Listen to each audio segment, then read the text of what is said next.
નવસારી મહાનગરપાલિકાના નવા mayor ground zero પર પહોંચ્યા છે. અશોકભાઈ ધોરાજીયાએ લુન્સીફવી મેદાનની મુલાકાત લીધી હતી. સિન્થેટિક ટ્રેકની ગ્રીલના વિવાદનો સ્થળ પર ઉકેલ લાવ્યા હતા. ઉચ્ચ અધિકારીઓએ વિકાસ કાર્યોની સમીક્ષા કરી હતી. ડેપ્યુટી મેયર અને સ્ટેન્ડિંગ કમિટી ચેરમેન હાજર રહ્યા હતા. સિન્થેટિક ટ્રેકની ગ્રીલનો સ્થાનિકો દ્વારા વિરોધ કરવામાં આવ્યો હતો.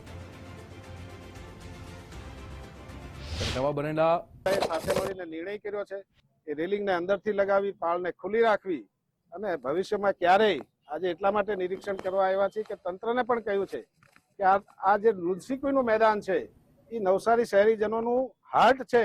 આને ક્યારેય છંછેડવાની કોઈ પ્રયત્ન ન કરવો અને કંઈ પણ સુધારો કરવો હોય તો અમારા બધા લોકોને વિશ્વાસમાં લઈને કરવો એવી અમે આજે એમને જણાવ્યું છે. ને હવે આવનારા દિવસોમાં ઝાડ પણ જળવાશે, વડીલોને અંદર સેફટી સાથે ચાલવાનું પણ મળશે, દોડનારા છોકરાઓને દોડવાનો સિન્થેટિક ટ્રેક મળશે અને ક્રિકેટ રમનારા લોકોને પોતાનું જે પ્રમાણમાં સાઈઝ પ્રમાણનું મેદાન જોઈએ એવું મેદાન પણ મળશે. આપ જોઈ શકો છો સામે સરસ મજાની લોન પણ તૈયાર થઈ રહી છે. ટૂંક સમયમાં સિન્થેટિક ટ્રેક તૈયાર થઈ